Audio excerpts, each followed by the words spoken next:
하나님 사랑합니다. 하나님 사랑합니다. 오늘은 종려주일입니다.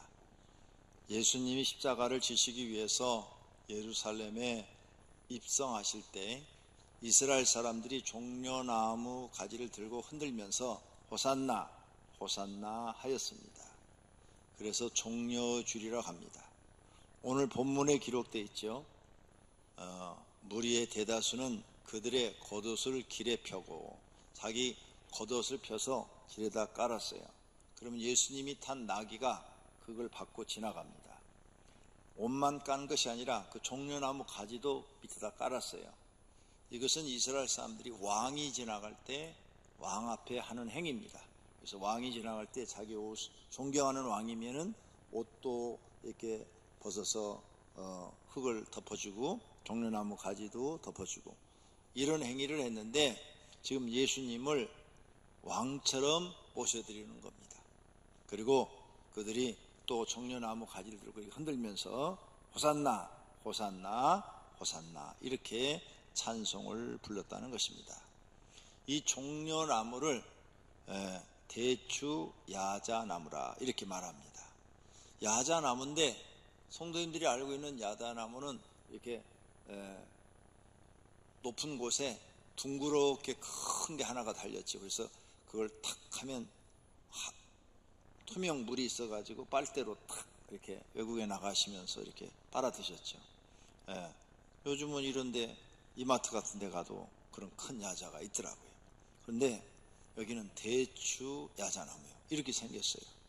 일반 야자나무와 비슷하게 생겨서 구분하기 어렵습니다. 그런데 열매가 달라요. 열매가 이렇게 생겼습니다. 열매가 막 찢어지려고 그러죠. 여기는 날씨가 좋으니까 따뜻한 나라니까 이렇게 열리면 막 엄청나게 열리는데 이게 굉장히 답니다. 굉장히 달아요. 당도가 엄청 높습니다. 그래서 이걸 말려가지고 보관해가지고 1년 내내 먹어요. 이 사람들은. 더운 나라 가시면은 대추 야자 열매를 잡숴보실 수가 있을 것입니다. 그런데 그 나무 가지가 크잖아요. 이렇게. 그러니까 이걸 꺾어가지고 흔드는 거죠. 종려나무입니다. 이게 대추 야자나무라 이렇게 말을 해요. 흔들어요. 자, 그러면 종려주일은 왜 종려주일이 된지를 여러분 이제 아시죠? 종려나무 가지를 들고 이렇게 예수님을 환영했기 때문에 종려주일이라고 한다. 종려나무 가지를 환영을 했는데 예수님이 지금 베다니 나사로의 집에서 쫙 예루살렘 성으로 입성합니다. 거리는 약 2km 정도가 됩니다. 그래서 이제 산 등성 위에 있는데 산 옆길을 이렇게 돌아가지고 밑으로 내려가지고 동쪽 문으로 지금 예루살렘으로 입성하는 거예요. 종려주일은 예수님이 예루살렘에 입성 왜 하셨는가? 왜 하셨을까? 그걸 알면 이해가 갑니다. 하신 이유는 우리를 위해서 자신이 고통받으시려고 입성하신 것입니다. 예루살렘 안 오셔도 돼요. 저 멀리 북쪽 갈릴리 그보다 더 위에 골란 공원 위에 그 다음에 뭐 외국으로 피신할 수도 있죠. 그런데 예수님은 스스로 이제 십자가를 지려고 예루살렘으로 오신 것입니다. 바로 우리를 위해서 내가 고난을 받겠다 하고 오신 거예요. 마가복음 15장 17절에 말씀하십니다. 예수에게 자색 옷을 입히고 가시관을 엮어 씌우고 가시관으로 머리를 씌웠다 이거죠. 그러면 머리에서 막 피가 터졌겠죠.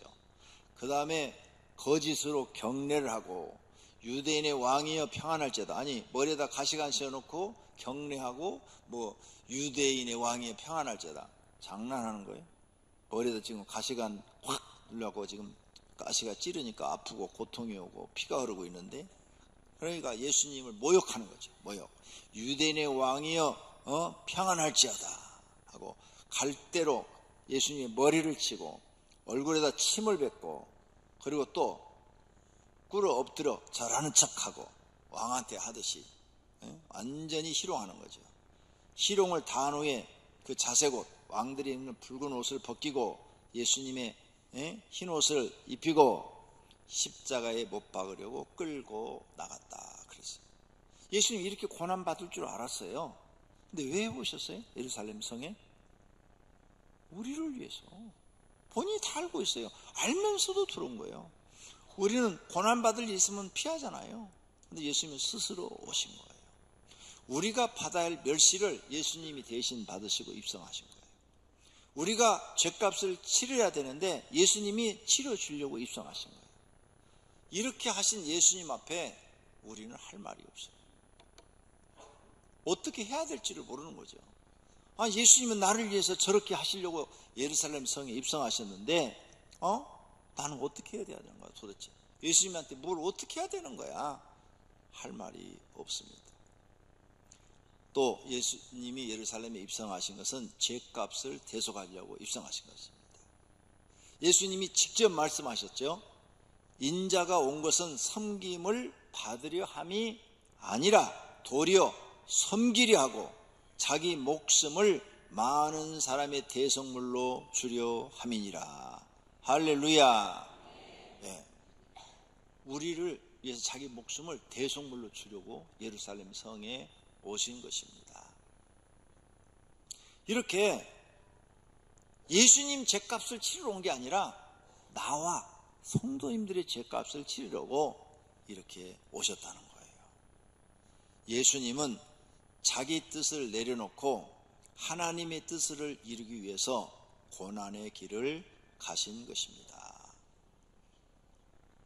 갈라디아서 1장 4절의 말씀이에요. 그리스도께서 하나님 곧 우리 아버지의 뜻을 따라 이 악한 세대에서 우리를 건지시려고 우리 죄를 대속하기 위하여 자기 몸을 주셨으니, 우리 죄를 대속하기 위하여 자기 몸을 주셨대요. 이 사실이 정말 믿어집니까? 아니 예수님하고 나하고 아무 상관이 없는데 왜 내 죄를 위해서 예수님이 자기 몸을 줘요? 이게 믿어지는 사람은 그 안에 성령이 계시는 분입니다. 그런데 교회를 다녀도 이게 안 믿어지는 사람이 있어요. 아니 예수님이 왜 내 죄를 짊어지고 대신 죽어야 되는 거야? 난 그건 잘 안 믿겨서. 예수님이 뭐 성자 하나님이라는 것도 믿고 메시아라는 것도 믿겠는데 아니 내가 내 죄를 예수님이 짊어졌다는 게 이해가 안 가. 그건 아직 성령을 받지 못하신 거예요. 성령 받은 사람은 이 사실이 믿어집니다. 믿고 싶어서 믿어지는 게 아니라 성령이 내 안에서 이걸 깨닫게 해주시는 거예요. 깨달아지니까 믿어지는 거죠. 안 깨달아지면 이 말씀이 안 믿어지는 거예요. 예수님이 우리 죄를 대속하기 위해 자기 몸을 주셨다. 이 사실이 믿어지기를 축원합니다. 성령님께서 그런 은혜를 주시기를 축원합니다. 우리가 죄를 용서받는 것은 내가 무슨 뭐 잘나고 그래서 용서받는 게 아니에요. 목사를 해서 용서해주고 무슨 집사를 해서 용서해주는 게 아니에요. 너희가 알거니와 너희 조상이 물려준 헛된 행실에서 대속함을 받은 것은 은이나 금같이 없어질 것으로 된 것이 아니요 오직 흠없고 점없는 어린 양 같은, 예수님이 구약 제사 지낼 때 보면 어린 양을 잡아서 드렸어요. 속죄제로. 그 어린 양 같은 그리스도, 예수 그리스도의 보배로운 피로, 어린 양을 제사 지낼 때 잡아서 속죄 제물로 드리면은 어린 양의 피가 나오잖아요. 죽이니까. 그 피처럼 예수님이 어린 양이 돼서 십자가 위에서 피를 흘려주셨다는 거죠. 손과 발에 못이 박히고 옆구리에 창이 찔려서 피가 다 쏟아졌다는 거죠. 그 보배로운 피로 우리가 된 거라는 거예요. 대속함은, 죄에서 우리가 대속함은 예수님의 피로 이루어진 것이다. 너희가 무슨 하나님 앞에 헌금을 하고 무슨 선한 행위를 하고 그래서 너희가 제사함 받은 게 아니라 예수 그리스도의 십자가의 피로 예수님이 속죄 제물이 되어 주셔서 너희들이 죄가 용서함 받는 것이다. 이 말씀. 이게 믿어지는 분은 성령님께서 이 안에 들어오셔서 깨닫게 해주셔서 믿어지는 거예요. 근데 이게 안 믿어져. 나는 도저히, 난 교회를 다녀도 저건 잘 안 믿어져. 아직도 이해가 안 가. 그분은 기도하셔요. 하나님, 성경 말씀이 믿어지는 은혜를 주세요. 내게 믿음을 주세요. 내 영혼을 구원해 주세요. 이렇게 기도하시면 성령님께서 그리해 주실 줄로 믿습니다. 그 다음 예수님이 예루살렘에 입성한 것은 성경 말씀을 다 이루려고. 예수님이 오실 것은 구약 성경에 예언되어 있죠. 그 예언된 것을 하나씩 다 이루는 거예요. 마가복음 9장 12절에 엘리야가 과연 먼저 와서 모든 것을 회복하거니와 어찌 인자에 대하여 기록하기를 많은 인자 예수님 메시아에 대해 기록하기를 많은 고난을 받고 멸시를 당하리라 하였느냐. 내가 지금 이렇게 고난받고 멸시를 당하러 왔다 이거예요. 예수님 구약 성경을 이루러 왔다는 거죠. 이사야 선지자도 메시아에 대한 예언을 했죠. 이사야서 53장 5절에 보면 그가 찔리면 메시아가 찔리면 우리의 허물 때문이요 그가 상함은 우리의 죄악 때문이라. 그가 징계를 받음으로 우리는 평화를 누리고 메시아가 채찍에 맞음으로 우리는 나음을 입었도다. 우리는 다 양 같아서 그릇 행하여 각기 제 길로 갔거늘. 우리는 다 자기 길로 가잖아요. 다 제 마음대로 자기 마음대로 살잖아요. 하나님께서는 우리 모두의 죄악을 메시아에게 담당시키셨다. 메시아가 곤욕을 당하여 괴로울 때에도 그의 입을 열지 아니하였으며 마치 도수장으로 끌려가는 어린 양이 도수장으로 끌려갈 때 말을 해요? 나 끌려가기 싫어요. 막 하고 막 울어요. 모르잖아요. 모르고 그냥 끌려가서 죽잖아요. 그런 것처럼 털 깎는 자 앞에서 잠잠한 양같이 그의 입을 열지 아니하였도다. 예수님이 막 채찍을 맞고 피가 터지고 그래도 말을 하지 않았다는 거죠. 왜? 내가 죽어야 이 많은 영혼들을 살릴 수 있기 때문에 참으신 거죠. 메시아가 곤욕과 신문을 당하고 끌려갔으나 그 세대 중에 누가 생각하기를 그가 살아있는 자들의 땅에서 끊어짐은 마땅히 형벌받을 내 백성의 허물, 내 백성의 죄 때문이라고 생각하리요. 아무도 그렇게 생각하지 않는다 이거죠. 이렇게 예수님은 구약에 예언한 대로 십자가를 지신 것입니다. 그러니까 예수님 외에 다른 메시아는 지구상에 없습니다. 왜 없냐? 구약에 예언한 대로 그대로 행동하신 분이 예수 그리스도밖에 없기 때문입니다. 그러므로 한국에 있는 이단들은 다 가짜입니다. 가짜들이 어리석은 사람들을 사기를 치고 있는 겁니다. 사기꾼들입니다. 속지 마시기를 바랍니다. 예수님 외에는 구원자가 없습니다. 두 번째로 예수님이 예루살렘 성에 입성할 때 모습입니다. 겸손하게 나귀를 타셨다고 그랬어요. 시온의 딸에게 이르기를 내 왕이 내게 임하나니 그는 겸손하여, 예수님은 겸손하여 나귀 곧 멍에 매는 짐승의 새끼를 탔도다 하라. 겸손하여 나귀를 타셨대요. 그러므로 우리도 예수님처럼 교회 나와서 꼭 배워야 할 것이 겸손입니다. 예수 믿는 사람이 직장에서 겸손하고 가정에서도 겸손하고 교회에서도 겸손하고 높은 지위를 가지고 있는데도 겸손하고 그러면 그리스도인의 향기가 납니다. 야, 예수 믿는 사람은 달로. 예수 믿는 사람은 달로. 할렐루야. 설교 들으면서 글자를 잘 쳐다보세요. 어제 어떤 분이 저한테 찾아더래요. 목사님 설교 들을 때 나는 절대 졸 수가 없어요. 그래서 왜요? 그랬더니 목사님 틀린 오타 찾느라고요. 오타 찾으세요. 오늘도 한 개 나와요. 그러니까 졸지 말고 오타를 찾아요. 우리가 예수님처럼 진짜 겸손해야 됩니다. 예수님이 말씀하셨어요. 나는 마음이 온유하고 겸손하니 나의 명예를 메고 내게 배우라. 그리하면 너의 마음이 쉼을 얻으리니. 내게 배우라 그랬어요. 뭘? 온유와 겸손을 배우라. 그래서 교회 나오면 온유와 겸손을 배우셔야 돼요. 그래서 우리가 온유하고 겸손해야 세상에 빛이 되고 소금이 되고 향기가 되는 것입니다. 그러므로 너희는 하나님이 택하사 거룩하고 사랑받는 자처럼 국률과 자비와 겸손과 온유와 오래 참음을 옷 입고, 옷을 입어야 되는데 우리 옷은 겸손의 옷, 온유의 옷, 오래 참음의 옷을 입으라는 거예요.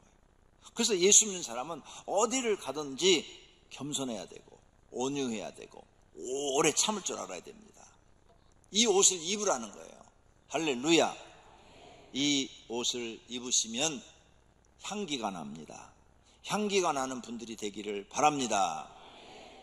베드로전서 5장 5절에는 젊은 자들아 이와 같이 장로들에게 순종하고, 이 시대의 장로는 목회자를 말합니다.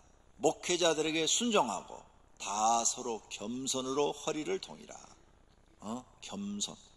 허리띠를 겸손이라는 허리띠를 매라는 거예요. 그래서 항상 겸손해라. 왜? 네가 겸손을 배워야 하나님이 너에게 은혜를 주신다는 거죠. 교만한 자는 대적하시고 겸손한 자에게 하나님은 은혜를 주시니라. 그리고 여러분 지금 은혜를 못 받았어. 교회 나왔는데 교만하기 때문에 못 받는 거예요. 나 교만 안 했는데, 나 교만할 게 없는데 돈도 없고 뭐 잘생긴 것도 없고 뭐 잘한 것도 없고. 네. 교만과 무지는 백지 한 장 차이입니다. 무지하면 교만해집니다. 교만한 사람은 무지하기 때문에 교만한 겁니다. 또 무지해도 교만해요. 왜? 무지하니까 살아계신 하나님의 말씀을 아무리 믿으라고 해도 안 믿는 거예요. 안 믿어지니까 이게 무지한 거죠. 무지해. 수천 년 동안 증거된 이 하나님의 말씀을 안 믿는 것이 무지한 거예요. 그래서 무지와 교만은 성경을 연구해 보니까 백지 한 장 차이다. 그래서 여러분이 성경을 읽고도 안 믿는다면 무지한 거예요. 근데 그게 하나님 보시기에는 교만한 거예요. 왜? 하나님은 진짜 살아계시고 진리를 우리에게 말씀하고 계시는데 내가 안 받아들이는 거예요. 무지해서 안 받아들이는 거예요. 무지해서 안 받아들이니까 교만한 거예요. 하나님께서 너는 교만하구나, 이렇게 되는 거예요. 베드로전서 5장 6절에도 그러므로 하나님의 능하신 손 아래서 겸손하라. 때가 되면 너희를 높이시리라. 겸손해지면 사람이 다 알아요. 안목의 집사님은 참 겸손하셔. 참 사람이 됐어. 그 사람은 돈도 잘 벌고 사회적으로 지위도 있다는데 어떻게 교회 와서 저렇게 겸손하실까? 사람들이 다 인정을 해요. 높아지는 거죠. 네. 교회에서는 누가 높아지느냐? 낮아지는 자가 높아지고 겸손한 자가 높아지는 줄로 믿습니다. 그 다음 예수님이 예루살렘 일성할 때 모습을 보니까 주민이 대환영을 했어요. 호산나 호산나, 지금 구원해 주소서, 이런 뜻이에요. 근데 이건 번역이 여러 가지로 했어요. 지금 구원해 주소서 이렇게 번역한 분도 있고, 이제 구원해 주소서 이렇게 번역한 분도 있고, 나를 구원해 주소서 이렇게 번역한 분도 있고, 하여간 구원해 달라는 뜻이에요. 호산나라는 뜻은. 그러니까 나와 여러분도 호산나를 많이 불러야 돼요. 종려나무 가지를 들고 그들이 외치면서 호산나 호산나 이렇게 얘기했는데, 주님 나를 구원해 주소서. 이스라엘 사람들이 예수님 오셨을 때 상황은 비참했잖아요. 로마의 속국이었잖아요. 로마 총독이 파송돼 있고, 왕은 헤로당인데 헤로당은 유대인이 아니에요. 에돔 족속이에요. 그러니 가짜 왕이 세워진 거예요. 이 헤롯이 어떻게 왕이 됐냐? 로마에다 돈을 주고 왕이 됐어. 그러니까 돈을 바쳤으니까 또 뜯어내야 되잖아, 그만큼. 로마에다 돈 주고 왕권을 샀으니까 그만큼 그보다 몇 배로 뜯어내야죠. 그러려고 왕 된 거 아니에요? 네. 그러니 백성들의 삶은 너무너무 힘들죠. 그래서 예수님이 오신다니까 호산나, 이제 우리를 구원해 주소서. 호산나, 다윗의 자손이요. 다윗의 자손이라는 뜻은 뭔가 하면 성경에 예언이 되어 있어요. 다윗의 자손에서 메시아가 올 것이다, 이렇게. 그러니까 당신을 메시아로 믿으니 우리를 구원해 주소서, 구원해 주소서 하고 호산나를 외친 거죠. 그들이 핍박을 받고 있었죠. 핍박에서 구원해 달라고. 가난했죠. 가난해서 구원해 달라고. 질병 걸린 사람이 많아. 병원에 갈 수도 없어. 돈이 없으니까. 그러니 우리 질병에서 구원해 달라고. 또 마귀와 귀신의 괴롭힘을 받은 사람이 많이 나와요. 예수님 당시에 어떤 아들도 괴롭힘을 받아서 아버지가 대신 나와서 내 아들 좀 귀신 좀 쫓아달라고 그러지요. 그 수르보니의 여인은 내 딸이 귀신 들렸다면서 와서 쫓아달라고 그러지요. 그 다음에 막달라 마리아는 7 귀신 들렸다고 그랬죠. 그 시대에 귀신 들려서 귀신한테 괴롭힘 받는 사람이 많아.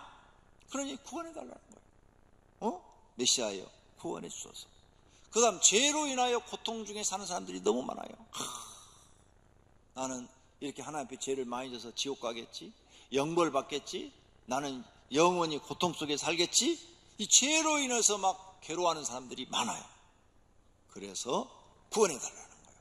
호산나 호산나 이제 우리를 구원해 주소서. 그 시대 사람들은 구원이 절대적으로 필요했어요. 성도님들도 하나님의 구원이 필요하시기를 바랍니다. 그래서 여러분 입에서 호산나를 외치시기를 바랍니다. 하나님의 구원의 은총이 여러 가지 모습으로 나타나시기를 축원합니다. 할렐루야. 세 번째로 예수님은 우리에게 은혜를 베풀었죠. 은혜를 베풀었으니까 우리가 기억해야 돼요. 기억하고 절대로 배신해서는 안 됩니다. 배신은 하나님의 은혜를 잊어버리고 세상으로 나가서 살 때 그게 배신이에요. 너희는 하나님과 재물을 겸하여 섬길 수 없다고 그랬어요. 그러므로 많은 사람들이 세상에 이 돈 버는 것 때문에, 돈 벌러 먹고 사는 것 때문에 하나님을 버려요. 그게 배신이에요. 배신. 이런 배신을, 이런 은혜를 알고 있다면 절대 하지 말라는 거예요. 예수님의 고난과 십자가의 죽으심이 나를 구원하시기 위함인 것을 잊어버리고 돈만 아는 사람이 되지 말라는 거예요. 가룟 유다가 돈만 알았죠. 예수님 땅에 3년 동안 제자 노릇을 했어요. 그런데 은 30에 팔아버려요. 은 30이 그 밭 하나 살 수 있는 돈이에요. 밭 하나 살 수 있는. 적은 돈 아니에요. 여러분 지금 가서 밭 하나 살 수 있는 건 적은 돈 아니잖아요. 그 돈에 예수님 팔아버렸어요. 돈 때문에 예수님 팔아버렸어요. 유다가 3년 동안 스승으로 모신 스승을 팔아버렸어요. 이런 사람 되지 말라는 거예요. 배반자 되지 말라는 거예요. 하나님의 은혜가 뭔 줄 알았으면 영원히 잊어버리지 말라는 거죠. 그러면 하나님의 은혜를 기억하려면 배신하지 않아야 되는데, 배신하지 않으려면 어떻게? 항상 마음속에 진심으로 감사해야 될 줄로 믿습니다. 죗값으로 멸시와 천대와 고통을 받고 영벌을 받아야 할 사람이 바로 납니다. 우리 자신인 것입니다. 죄는 우리가 지었는데 예수님이 죗값을 대신 받으셨어요. 그러니 우리는 감사, 또 감사. 주님의 은혜로 내가 구원받게 됐으니 감사합니다. 절대 잊어버리지 않아야 될 줄로 믿습니다. 이렇게 우리 인간을 구원하기 위해서 예수님이 이 고난을 택하신 이 큰 일, 사람을 구원하시기 위해서 십자가를 지신 이 큰 일을 행하셨으니 예수님은, 즉 예수님이 하나님이신데 하나님은 찬양과 영광을 받으시기에 합당하신 것입니다. 그래서 요한계시록에 천국의 모습이 보이는데 천국의 천사들과 수많은 구원받은 사람들이 하나님을 찬양하는데 죽임을 당하신 어린 양은 예수님을 얘기해요. 예수님은 능력과 부와 지혜와 힘과 존귀와 영광과 찬송을 받으시기에 합당하도다. 이렇게 큰 일을 행하신 거예요. 하나님이 이 수많은 사람들 영벌받아 지옥 가는 것을 구원하시기 위해서, 그들을 살리시기 위해서 스스로 고난을 받으시고 스스로 십자가를 지고 죽어주신 거예요. 그러니 찬송받으시기에 합당하다 그 말이에요. 천국의 모습이 나온 거죠. 그러므로 이 땅에서 우리가 찬송을 드리죠. 우리가 찬송을 드리는 거, 우리 성가대 찬양 드리죠. 바로 이런 은혜에 감사해서 하나님을 찬양하는 거예요. 그러니까 찬양단은 오직 하나님을 찬양해야지 자기 위로받기 위해서 찬송해서는 안 되는 거예요. 나에게 구원뿐만 아니라 모든 은혜를 베푸시고 내 삶을 주관하시는 그분을, 그 은혜에 너무 감사해서 하나님을 찬송하는 거예요. 말 그대로 찬송, 하나님을. 그게 찬송의 뜻이에요. 근데 요즘 작곡가들이요, 찬송가라고 해놓고 자기 위로받기 위해서 곡을 만들어놔. 그런 곡은 교회에서 안 부르는 게 좋아요. 하나님이 원하는 곡이 아니에요. 그 마귀가 인간을 달래기 위해서 나온 거예요. 인간을 달래기 위해서 나온 것은 유행가요. 유행가. 돌아가는 삼각지, 눈물의 목포항, 뭐 부산 앞바다. 내 제목이랑 제대로 알고 있는지 모르겠어요. 그래서 전부 다 뭐 사랑에 실패한 사람들 달래기 위해서 그 사랑에 관한 그런 내용들, 이별에 관한 그런 내용들, 그 지네들 마음 달래려고 만든 곡이에요.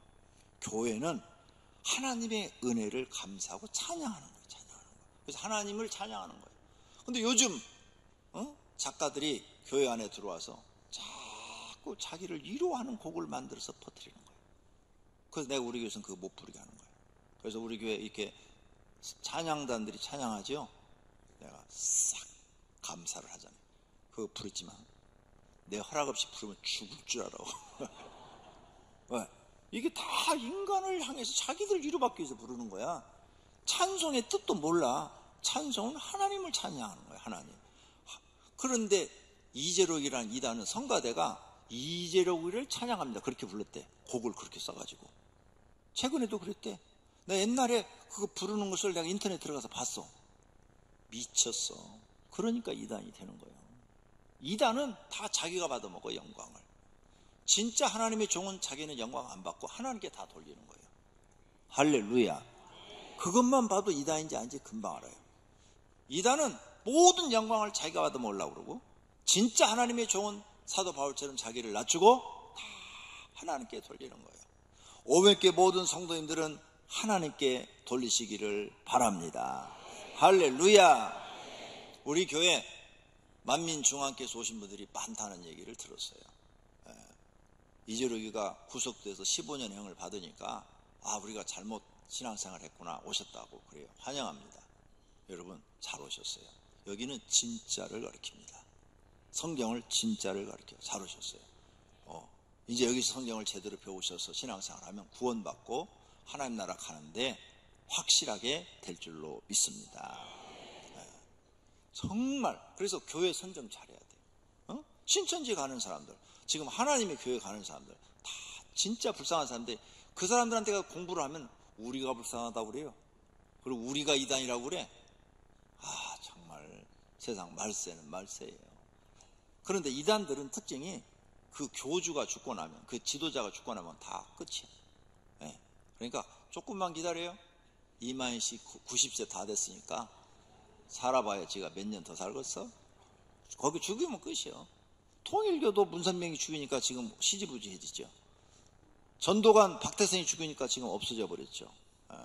이단들은 교주가 죽으면 다 흐지부지되고 없어지니까 기다리면 돼요. 기다리면. 할렐루야. 그러므로 이단에 있다가 우리 교회로 오신 분들, 신천지에서 오셨거나, 신천지에서 오신 분도 있어요. 우리 교회. 제가 지난번에 누구 한번 상담했네요. 오신 분도 있고 정말 복받은 분들입니다. 그런 이단 단체에서 빠져나와서 이 정상적인 교회 다니면서 신앙생활 하려는 그 마음이 들었다는 게, 그분은 성령님께서 이끄신 줄로 믿습니다. 우리 교회 와서 하나님 만나고 더 큰 은혜 받으시기를 바랍니다. 할렐루야. 그래서 우리는 하나님을 찬양하는 거지, 사람 찬양하면 절대 안 돼요. 그리고 여러분이 어디 가서 무슨 일을 잘해갖고 여러분한테 찬양을 하고 그러면 얼른 사양을 해야 돼요. 하나님께 영광 돌립니다. 다 하나님 받으십시오 하고. 할렐루야. 그 다음에 은혜를 보답할 줄 알아야 돼요. 우리가 하나님을 배신하지 않으면 은혜를 보답할 줄 알아요. 은혜를 받았잖아요. 그래서 은혜를 받은 사람은 어떠한 감사로 하나님께 보답할까, 이 마음이 항상 있어야 돼요. 항상 은혜를 어떻게 보답할까. 이게 양심 있는 사람이죠. 저는 어렸을 때 집이 망해가지고 구두 닦기도 하고 신문팔이도 하고 그랬어요. 그런데 교회를 이제 누나 때문에 다니게 돼서 예수를 믿게 됐는데, 내가 예수님을 만나고 나서, 기도하다가 예수님을 만나고 나서부터 너무 예수님 은혜가 감사한 거예요.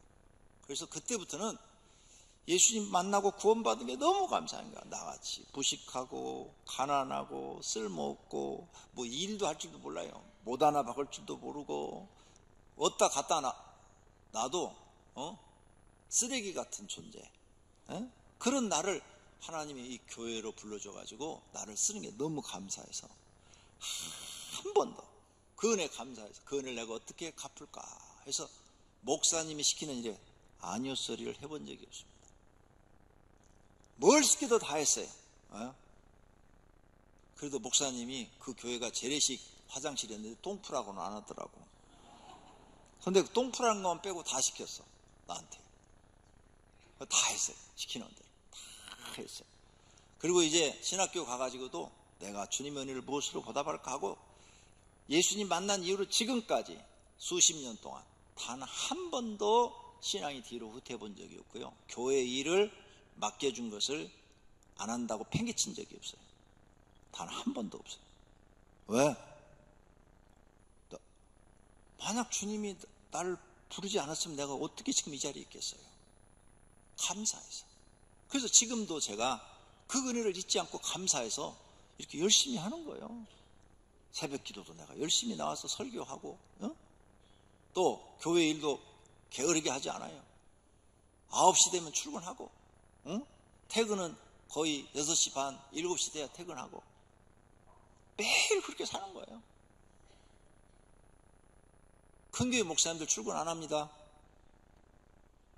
새벽 기도도 안 나오고 일 있을 때만 나오시고. 근데 저는 그렇게 안 살았어요.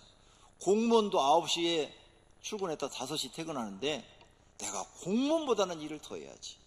내가 천국의 공무원 아니냐.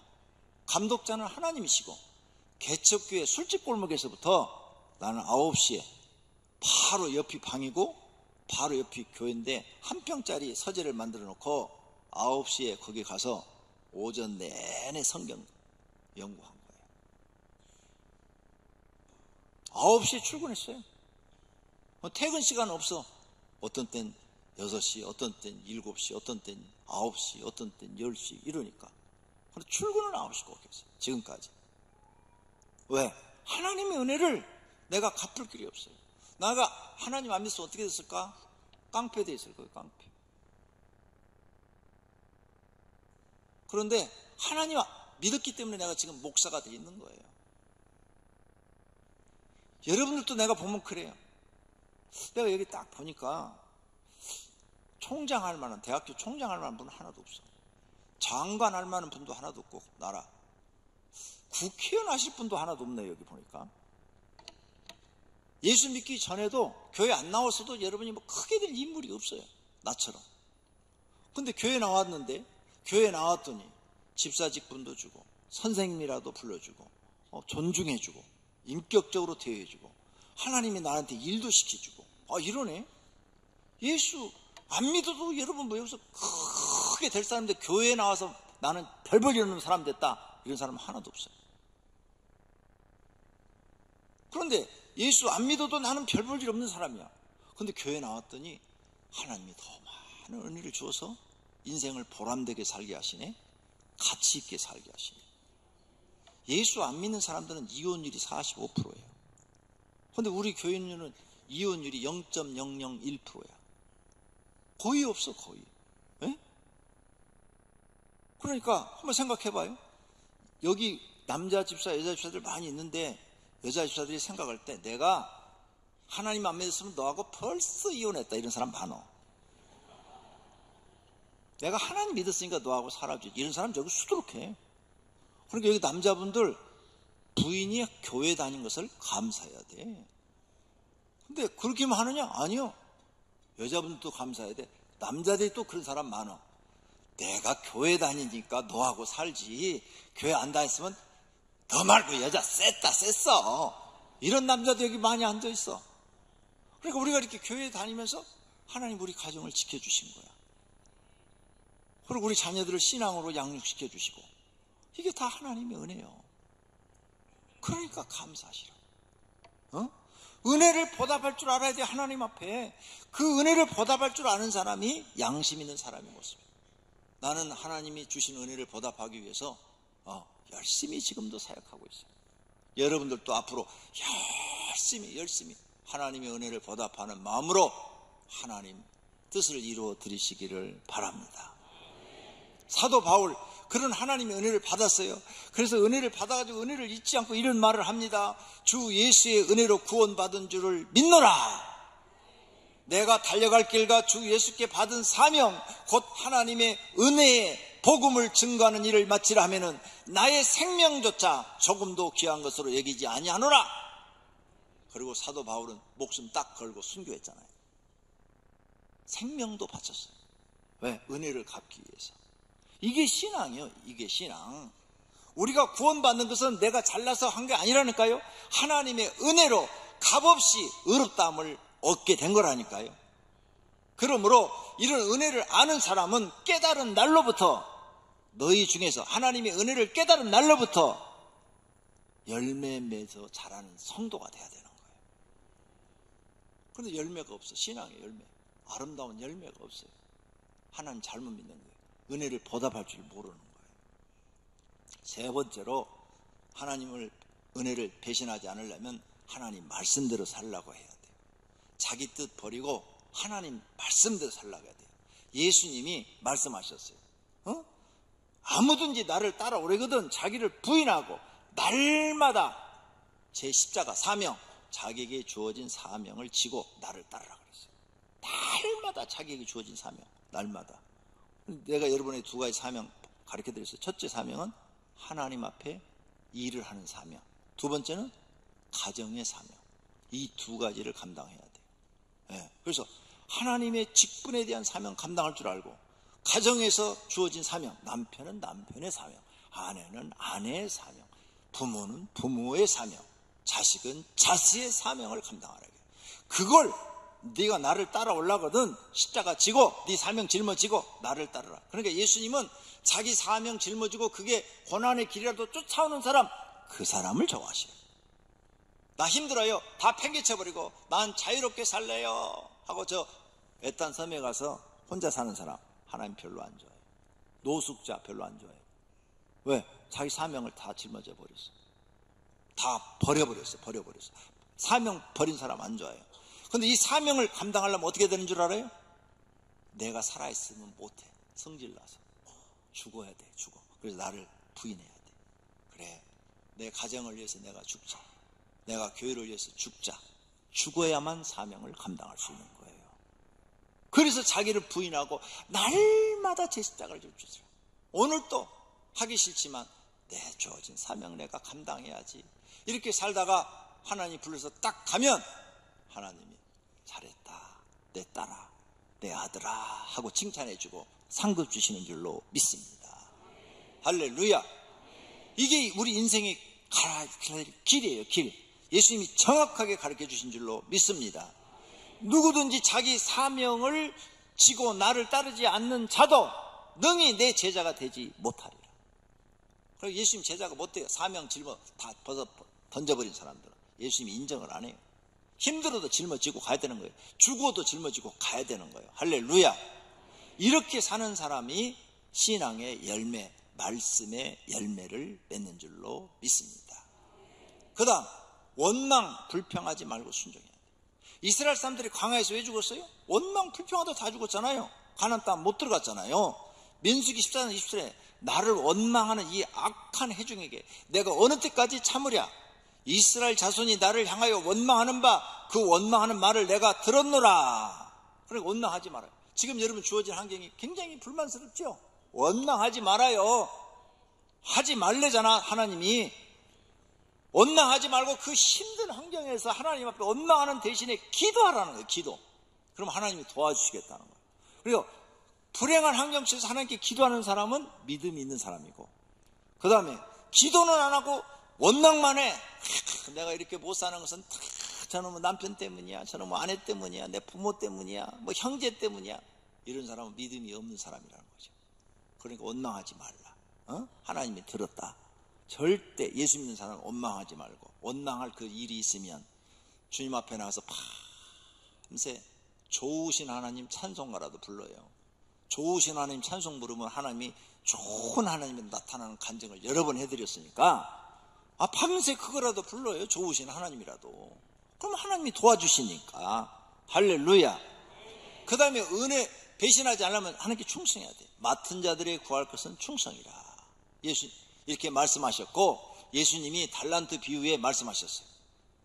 적은 일에 충성하는 자, 내가 많은 것을 너에게 맡기리니 너는 즐거움에 참여할 자다. 그렇지요. 사소한 일도 철저히 하는 사람이 큰 일을 맡겨도 잘하죠. 철저히 충성하는 사람이 돼야 되는 거죠. 그 다음 변하지 말아야 돼요. 사람들이 잘 변해요. 마음이 사도 바울처럼 변하지 말아야 돼요. 내가 달려갈 길과 주 예수께 받은 사명 곧 하나님의 은혜의 복음을 증언하는 일을 마치라 하면은 나의 생면조차 조금도 귀한 것으로 여기지 아니했다고 그랬어요. 변하지 말아요. 목숨 걸고 변하지 말아요. 하나님 목숨 딱 거는데 변할 이유가 없잖아요. 그 다음 사드락 메삭 아베느고 보세요. 변하지 않잖아요. 우상에게, 그 왕의 신상에게 절하지 않았다고 푸른 불 속에 집어넣는다는 거죠. 그래서 잡혀갔어요, 세 사람이. 자, 이 사람들의 쥐가 괜찮은 쥐예요. 지금으로 말하면 도지사예요, 도지사. 신상에게 절 한 번만 하면 도지사를 유지할 수 있고 평생 권력과 부를 가지고 살 수 있는 자리예요. 근데 지금 그 신상에게 절을 안 하면 푸른 불에 들어가 죽을 처지야. 그래서 왕이 기회를 줬어요. 사드락, 메삭, 아베느고야, 신상에게 한 번만 절을 해라. 내 상이니까 너희가 한 번만 절하면 없는 걸로 하고 다 용서하고 그 자리를 그대로 지키도록 해주겠다. 그런데 이 세 사람이 이렇게 말을 해요. 왕이시여, 우리를 푸른 불 속에 집어넣을지라도 하나님 우리를 구원해 내실 것입니다. 그리하지 아니하실지라도 왕이여, 우리가 왕의 신들을 섬기지도 아니하고 왕이 세우신 금신상에게도 절하지 아니할 줄 아옵소서. 그래가지고 느부갓네살 왕이 이 세 사람 갖다가 푸른 불 속에 집어넣어버렸잖아요. 근데 얼마나 뜨거웠는지 푸른 불 속에 집어넣은 병사들이 불에 태워서 죽었다고 그랬어요. 근데 그 푸른 불 속에는 세 사람을 집어넣는데 네 사람이 왔다 갔다 하는데 느부갓네살 왕이 이렇게 딱 보니까 한 사람은 신의 아들과 같더라. 그런데 네 사람이 불 속에서 왔다 갔다 해요. 안 죽는 거야. 안 죽어. 네. 그래서 깜짝 놀래갖고 느부갓네살 왕이 부르잖아요. 사드락 메삭 아베느고야 나와라. 그래서 나왔는데 옷 하나 그을리지 않았다고 했어요. 세 사람이 살아나온 거예요. 그래서 너희의 하나님을 찬양하노라. 너희 하나님은 신들 위에 신이시다. 너희 하나님만이 진짜 신이시다. 너희들이 이제 앞으로 신상한테 절 안 해도 되니까 가서 도지사 계속해. 그래서 보내줬어요. 이렇게 변하지 않아야 되는 거예요. 하나님의 은혜를 받았으면 변하지 마시기를 바랍니다. 마지막으로 고난주간의 의미입니다. 다음 주 내일부터 고난주간이요. 오늘 일요일날은 예수님이 예루살렘 성에 입성하시고, 그 다음 월요일날은 예수님이 또 입성하셔서 무화과 나무를 저주하고 또 성전에 막 비둘기 팔고 양 팔고 이런 사람들을 싹 상을 엎어버리고 하나님의 성전을 강도의 소굴을 만들었다고 야단하시고, 화요일날은 예수님의 권에 대한 질문을 대답을 해주시고 또 세 가지 비유를 말씀하시고 또 지도자들과 논쟁도 하시고 예루살렘 멸망에 대한 경고도 하고 유다가 예수님을 반역하기로 결심을 하고, 수요일날은 예수님이 행한 행적이 없어요.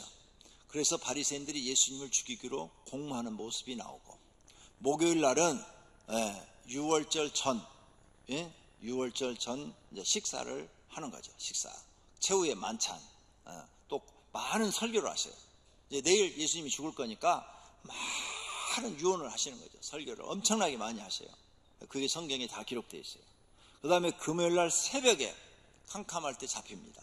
새벽에 잡혀가지고 새벽에 재판받고 오전 9시에 십자가에 달리셔서 오후 3시에 돌아가십니다.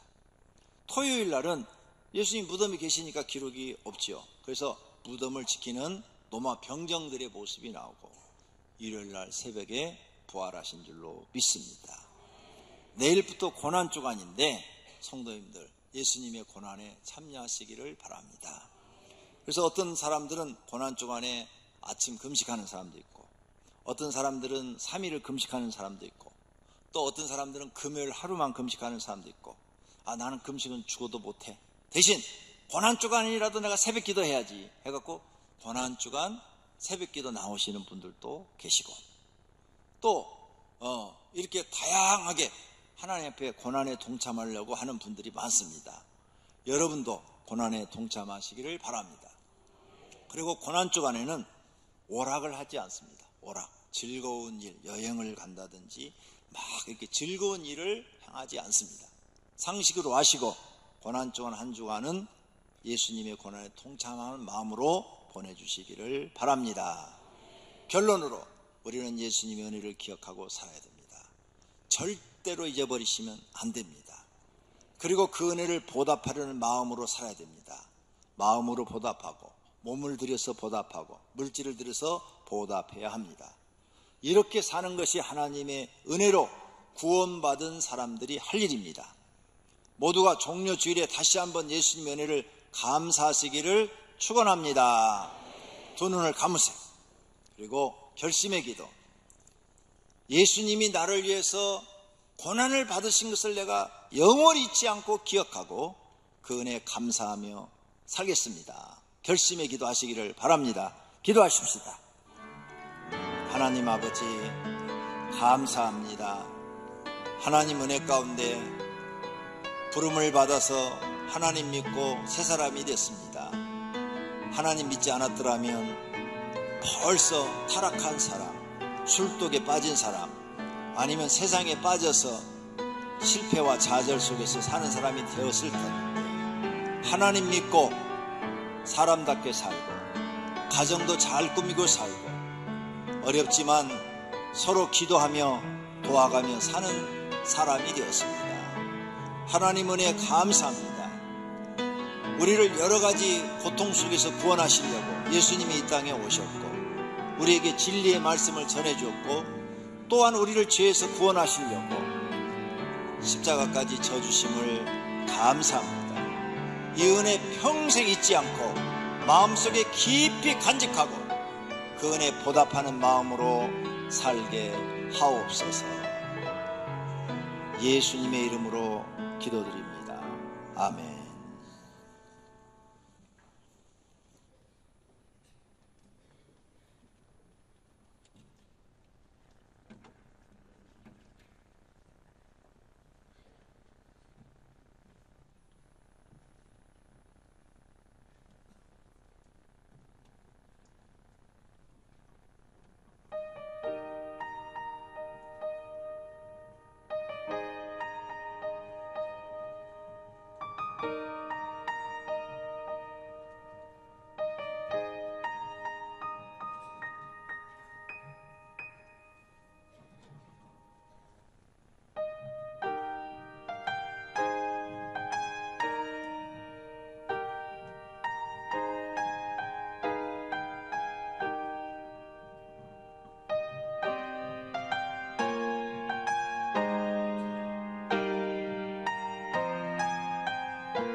하나님께 예배를 드리며 헌금을 드렸습니다.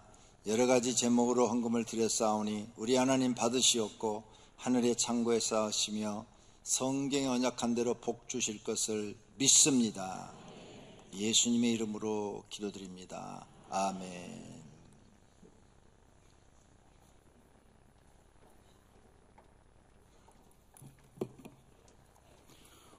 주보 1페이지 하단에 있는 이번 달 암송 구절을 같이 읽도록 하겠습니다. 내가 보거니와 믿음이 그의 행함과 함께 일하고 행함으로 믿음이 온전하게 되었느니라. 야고보서 2장 22절 말씀. 아멘.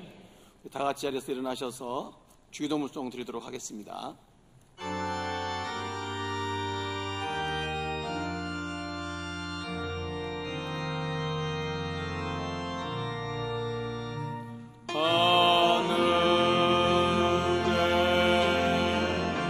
계신 아버지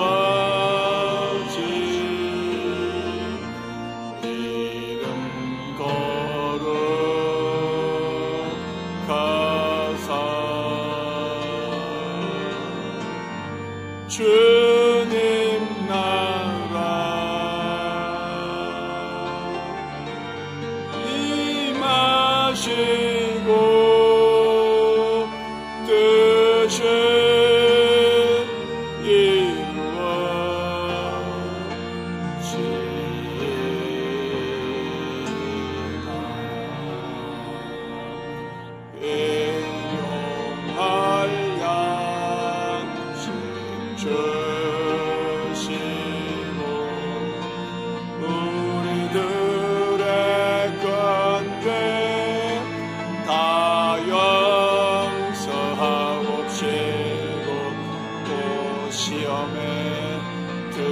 마시고 악에서 구원하소서.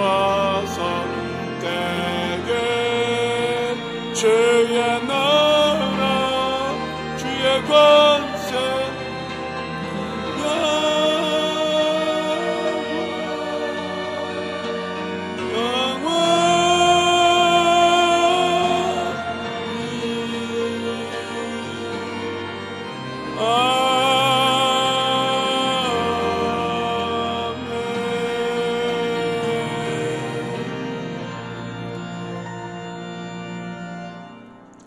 오늘도 하나님 앞에 예배를 드린 사랑하는 권속들과 그 가정에 있는 식구들과 다니는 직장과 경영하는 사업장 위에 이제로부터 영원토록 우리 주 예수 그리스도의 은혜와 하나님 아버지의 사랑하심과 성령님의 교통하심과 복주심이 있을지어다. 아멘.